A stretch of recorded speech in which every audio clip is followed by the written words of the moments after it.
Հարգելի ավականու անդամներ, ձեզ ես ունեմ խոսք ասելու պարոն Ղուկասյանից, նա ձեզ բոլորիդ ողջունում է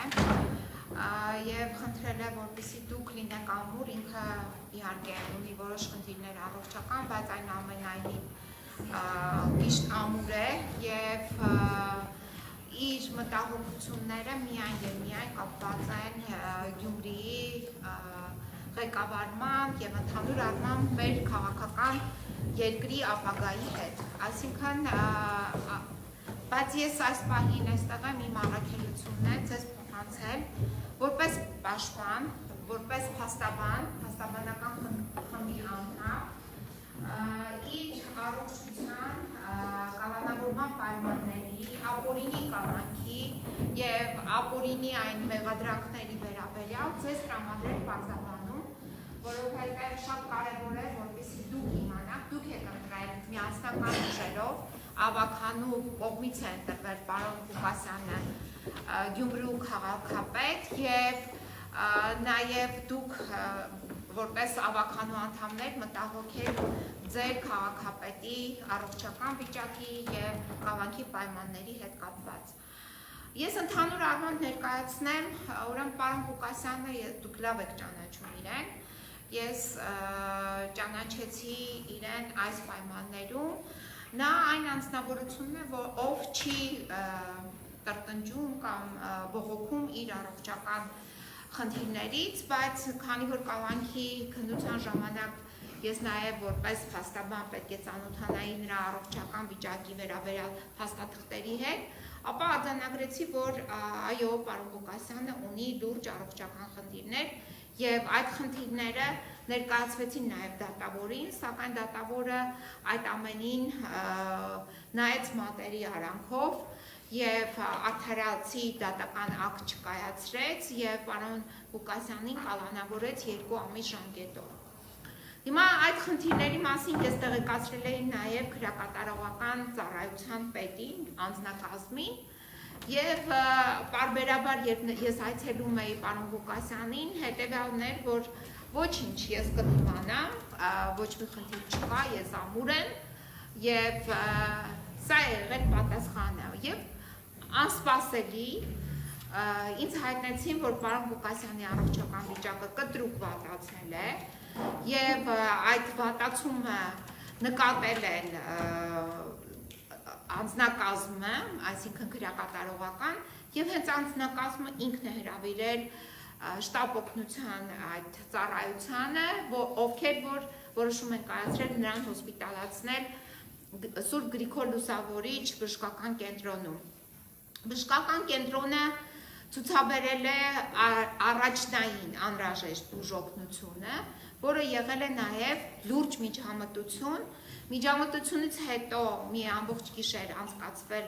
պարոն Ղուկասյանը անցկացրել է հիվանդանոցում, որից հետո անսպասելիորեն, կրկին անսպասելիորեն, առավոտը շուտ եկել են նրա հետևից մի խումբ քրեակատարողական ծառայության աշխատակիցներ և նրան հետ են տեղափոխել, այս անգամ ոչ թե շտապ օգնության մեքենայով, այլ պայմաններում, ամառկային պայմաններում տեղափոխել են կրկին Երևան կենտրոն քրեակատարողական հիմնարկ։ Ուրեմն ինձ բավականին երկար ժամանակ չէին տրամադրում տեղեկատվություն Գրիգոր Լուսավորիչ բժշկական կենտրոնից նրա դուրսգրման պատմագրի վերաբերյալ, վերջ այնուամենայնիվ այդ տեղեկատվությունը տրամադրվեց և նշանակված է մշտական, այսինքն դինամիկ հսկողություն էնդոկրինոլոգի և կարդիոլոգի կողմից։ Այդ հաստատությունում, որտեղ պահվում է պարոն Ղուկասյանը, չկա ընդհանրապես բժիշկ, չեմ խոսում էնդոկրինոլոգի և կարդիոլոգի մասին, և նրա հիվանդությունները այնպիսին են, որ այդ դիտարկումը մշտադիտարկումը անհրաժեշտ է, որպեսզի կայունացնել նաև այդ պայմաններում, թե ինչպիսի դեղորայքն պետք է նշանակվի, այդ դեղորայքի ընդունումից է կախված նրա ապագա առողջական վիճակի լավացումը կամ վատացումը։ Կարող եմ ասել, որ նա դուրս է գրվել ոչ թե ամբողջությամբ ապակինված կամ առողջացած, այլ դուրս է գրվել այն պայմանում, որ առաջի բուժ օգնությունը, որը ծայրահեղ անհրաժեշտ է, նրան տրամադրել են եւ դուրս են գրել, բայց դուրս չի գրվել որպես առողջ անձնավորություն։ Հիմա սրանից հետո մենք կարող ենք անպայմանորեն արդեն իսկ գնահատել, որ պարոն Ղուկասյանի նկատմամբ տեղի է ունենում բացառիկ անմարդկային վերաբերմունք, որը պայմանավորված է քաղաքական դրդապատճառներով։ Այլ կերպ մենք սա չենք կարող գնահատել։ Եվ արդեն մենք ունենք ամսի 6-ից սկսած, այսօր արդեն ամսի 11-ն է, օրեր շարունակ բուժ օգնության չտրամադրման բացառիկ մի դեպք, որը կարող է հանգեցնել մարդու առողջական վիճակի ավելի վատթարեցմանը։ Սա այս մասով ես նաև ասեմ, որ այդ պայմաններում, որտեղ նա պահվում է, պայմանները նույնպես չեն համապատասխանում ստանդարտներին, այլ չեմ ասում, որ հիվանդ մարդու համար դրանք նախատեսված պայմաններ չեն, ոչ խուցը, ոչ խցակիցները, ոչ խցում այդ սանիտարահիգենիկ պայմանները, ոչ լուսավորությունը, բոլոր պայմանները այստեղ նույնպես խախտված են։ Եվ նաև նրան այդ զբոսանքի գնալը, զբոսանքի պայմանները, զբոսանքի տեղը մի փոքր կարելի ասել էլի խցային մի վայր է, շուրջ 20 քառակուսի մետր, պատերը փակված, միայն օդն է, այն էլ երկինքը դու տեսնում ես ոչ թե ազատ, այլ ցանցով պատված երկինք է։ Այսինքն սա այն անմարդկային պայմաններն են, որտեղ գտնվում է պարոն Ղուկասյանը։ Ես կարծում եմ նման անմարդկային պայմաններում է գտնվում նաև Սրբազան Միքայել Աջապահյանը, շատ եմ ցավում, բայց մենք նաև միջնորդություն ենք ներկայացրել, որպեսզի պարոն Ղուկասյանին փոխեին խուցը եւ նա փոխադրվեր Սրբազան Աջապահյանի խուց։ Մինչդեռ այս մեր խնդրանքը նույնպես մերժվել է եւ նաեւ հիմնարար իրավունքը, որը կապված է մարդու կրոնի դավանանքի խղճի ազատության հետ, այսինքն մասնակցել պատարագի, աղոթքի հատուկ տեղ ունենալը, դա նույնպես արդեն օրեր շարունակ, շուտով 1 ամիսը կլրանա, մերժվել է պարոն Ղուկասյանին։ Սա նույնպես կոպիտ մարդու իրավունքների խախտում է։ Հիմա անցնեմ այլ մյուս մասին, մյուս մասն էլ կապված է, օրինակ, ես որպես իրավաբան եմ ձեզ ներկայացնում, կա կալանավորում խափանամիջոց եւ կա խափանամիջոց կալանավորմանը այլընտրանքային խափանամիջոցներ։ Ընդհանուր առմամբ օրենքի կարգավորումները հետեւյալն են. Եթե անձի նկատմամբ պետք է ընտրվի խափանամիջոց, ինչ որ քրեական գործի վարույթի շրջանակներում, նախ կարելի է ընդհանրապես խափանամիջոց չընտրել, իսկ մեր դեպքում, պարոն Ղուկասյանի դեպքում ընդհանրապես որևիցե խափանամիջոցի անհրաժեշտություն չկար, իսկ եթե կա, պետք է սկսվի ամենանվազագույնից մինչև առավելագույնը, այսինքն ծայրահեղը, բացառիկը, դա կալանավորումն է։ Դատարանները պարտադիր պետք է քննարկեն այլընտրանքային խափանամիջոցների հարցը, արդյոք հնարավոր է թե ոչ, նոր որոշում կայացնեն կալանքի վերաբերյալ։ Մենք ունենք ամսի 21-ի դրությամբ, այսինքն 2025 թվականի հոկտեմբերի 21-ի օրով որոշումներ, երկու որոշում, մեկը կապված է կալանքը որպես խափանամիջոց ընտրելու վերաբերյալ դատարանի որոշմանը, այսինքն մեկը այդ որոշումն է սահմանել, մյուսն էլ նույն օրով այդ քննիչները, որը միջնորդությունը բերել էին դատարան, այդ նույն քննիչները եւ նաեւ հսկող դատախազը գործի նկատմամբ մեկ այլ որոշում են կայացրել այլընտրանքային խափանամիջոց կիրառելու վերաբերյալ, բացակայելու արգելք եւ պաշտոնավարման կասեցում։ Այսինքն կամ մեկը պետք է լինի, կամ այս մյուսը պետք է լինի, կամ պետք է լինի կալանավորում խափանամիջոց, կամ այլընտրանքային խափանամիջոցներ։ Երկուսը միասին Հայաստանի Հանրապետության քրեական դատավարության օրենսգիրքը կարգավորում չի նախատեսում։ Այսինքն մեկը այս այլընտրանքայինը բացառում են կալանքը, եթե կա չպետք է լինեն արդեն այլընտրանքայիններ։ Հիմա մենք ամսի 21-ից հոկտեմբերի, այսօր արդեն ամսի 11-ն է, եւ հաշվի ենք առնում, որ 31 օր է հոկտեմբերը, հիմա հաշվարկ ենք անում, հաստացի ամսի 21-ից հոկտեմբերի սկսած պարոն Ղուկասյանը ապօրինի գտնվում է կալանքի տակ։ Ինչու է ապօրինի գտնվում կալանքի տակ, որովհետև արկա է քաղաքական դրդապատճառ։ Քաղաքական դրդապատճառի մասին ես ձեզ հայտնեմ, դա իհարկե դուք այստեղ անցկացրեցիք նախընտրական քարոզարշավ, նախընտրական քարոզարշավին ես հետևել եմ եւ այստեղ լինելով եւ նաեւ մամուլով Երևանից եւ ինչ եմ արձանագրել նախընտրական քարոզարշավի ժամանակ ավականու տեխնացուները, այդ թվում պարոն Ղուկասյանը, այդ թվում այլ տեխնացուներ նրանց նկատմամբ սկսեցին ապօրինի ձերբակալություններ եւ նրանց նաեւ հարազատների նկատմամբ տեղի ունեցան ապօրինի ձերբակալություններ, այսինքն քաղաքական դրդապատճառը ակնառու է հենց ի սկզբանե նախընտրական շրջանից։ Հետո դա արդեն վերածվեց մեկ այլ հետապնդումների, որը մենք արդեն այսօր տեսնում ենք, ոմանք գտնվում են կալանավայրերում, մենք տեսնում ենք ավականիների անդամներ կամ նախկին արդեն անդամներ, ովքեր որ գտնվում են ամսի 20-ից 21-ից արդեն իսկ կալանքի տակ, եւ մենք տեսնում ենք պարոն Ղուկասյանին կալանքի տակ։ Սա ոչ այլ ինչ է, քան քաղաքական բիրտ հետապնդում, ում նկատմամբ տեղական ինքնակառավարման մարմնի անդամների նկատմամբ։ Սա նույնիսկ սահմանադրական կարգի տապալում է, որովհետև Հայաստանի Հանրապետության երկրորդ մեծության քաղաքի ավականու անդամների նկատմամբ, քաղաքապետի նկատմամբ, քաղաքային իշխանությունների նկատմամբ, անդամների նկատմամբ այսպիսի կալանավորումները աննախադեպ, իդեպ ասեմ, 1-2 օրվա մեջ շուրջ 50 մարդ կալանավորելը, ես հիմա սա համեմատում եմ օրինակ մարտի 1-ի դեպքերից հետո տեղի ունեցած կալանավորումներին, որովհետև մարտի 1-ից հետո էլ այսպիսի մեծ քանակով մի քանի օրերի ընթացքում կալանավայրերը համալրվեցին հանիրավի բանտարկյալներով, ովքեր դարձան քաղբանտարկյալներ։ Հիմա նույնը տեղի է ունենում շատ կարևոր մեծ նշանակություն ունեցող քաղաքում, որը ունի ընտրված, օրինական կարգով ընտրված քաղաքային իշխանություն, որի ընտրությունները որևիցե կերպ նույնիսկ դատական կարգով չեն դարձել, այսինքն կասկածի առարկա, այսինքն նույնիսկ մի հայց չի ներկայացվել, որ ընտրությունները չեն եղել օրինական։ Այսինքն մենք գործ ունենք հիմա դասական, քաղաքական հալածյալների եւ քաղաքական հետապնդումների հետ, որը նախաձեռնվել է Հայաստանի Հանրապետությունում գործող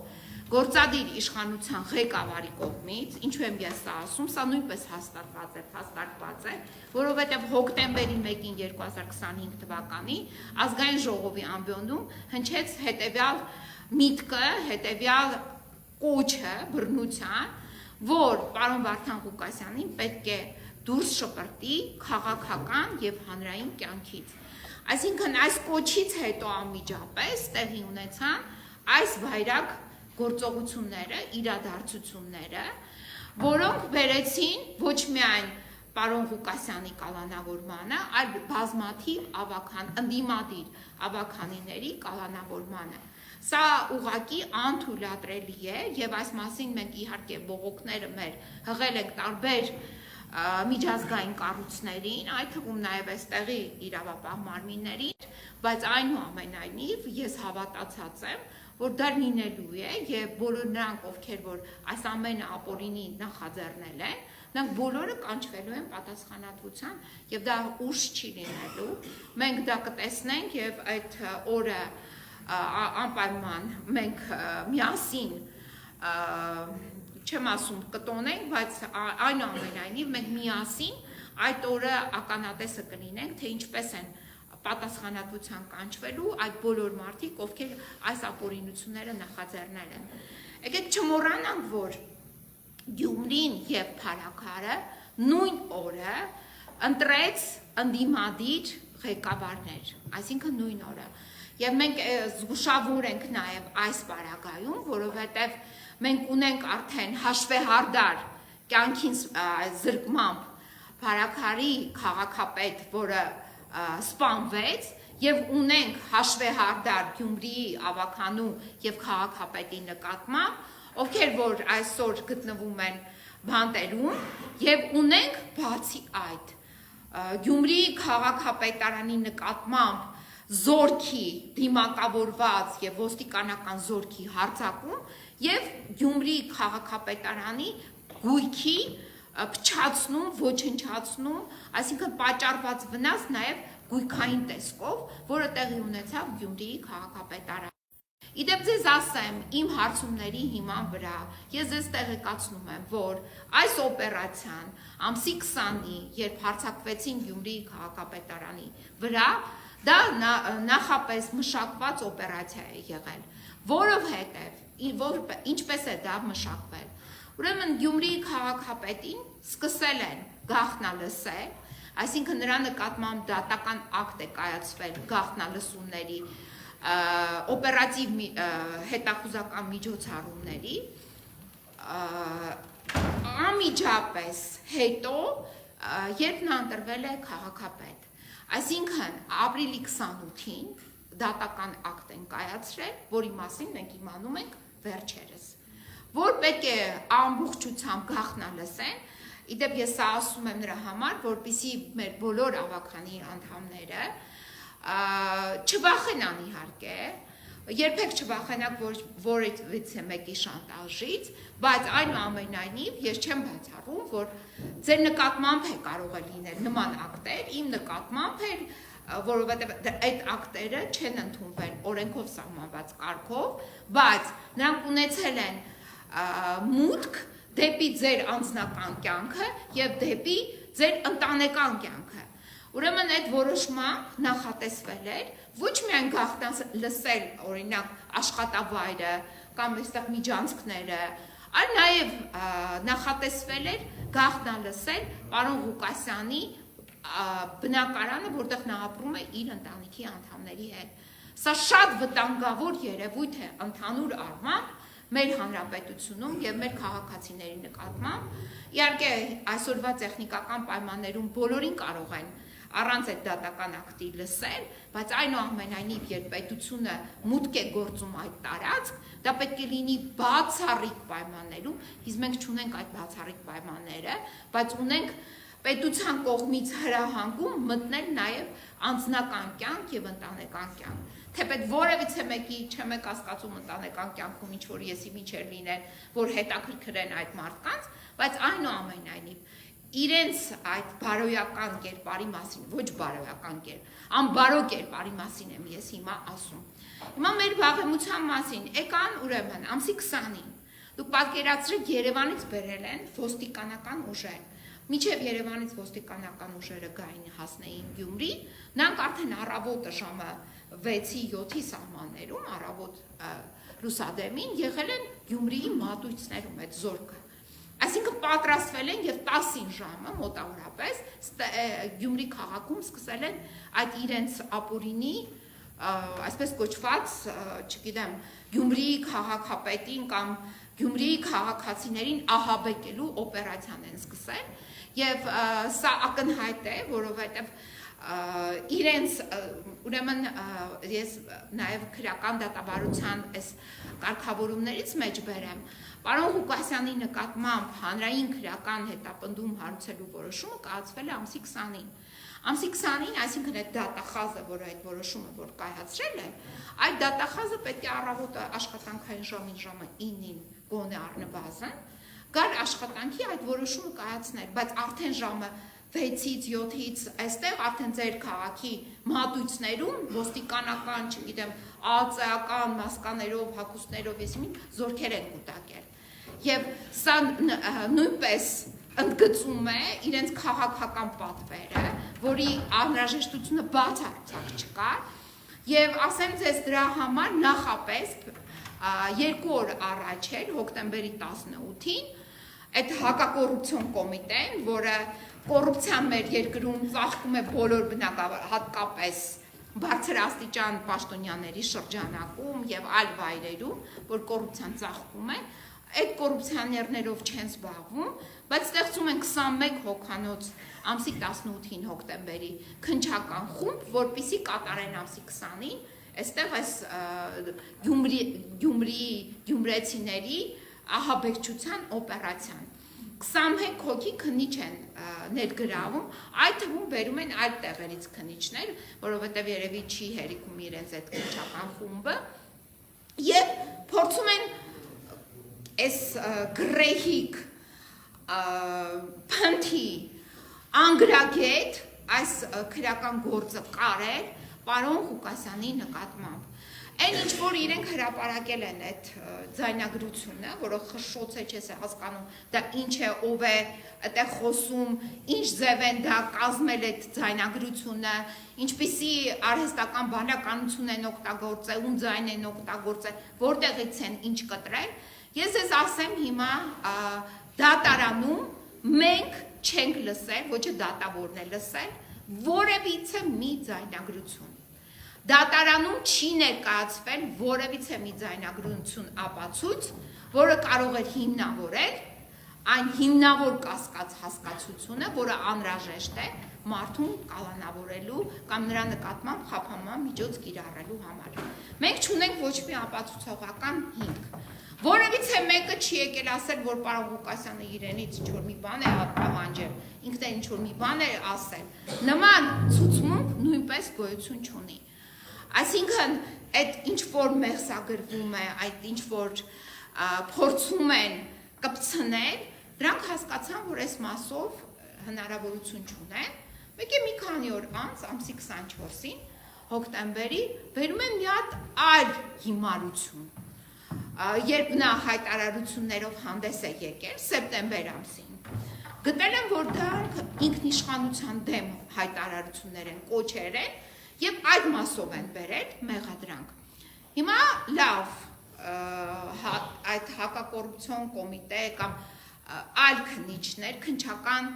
կոմիտեի քննիչներ, լավ, եթե սեպտեմբերին պարոն Ղուկասյանը ելույթ էր ունեցել, այդ ելույթն եք դուք հիշատակում, ուրիշ ապացույց է այդտեղ չուներ։ Լավ, դե սեպտեմբերին, ինչու չեք նախաձեռնել քրեական վարույթ։ Այսինքն, այստեղ էլ է ակնհայտ դառնում, որ նա էլ բերել են, որպեսզի կպցնեն, որը ծանրակշիռ դարձնեն իրենց կողմից իբրև թե այս ապօրինի քրեական հետապնդում։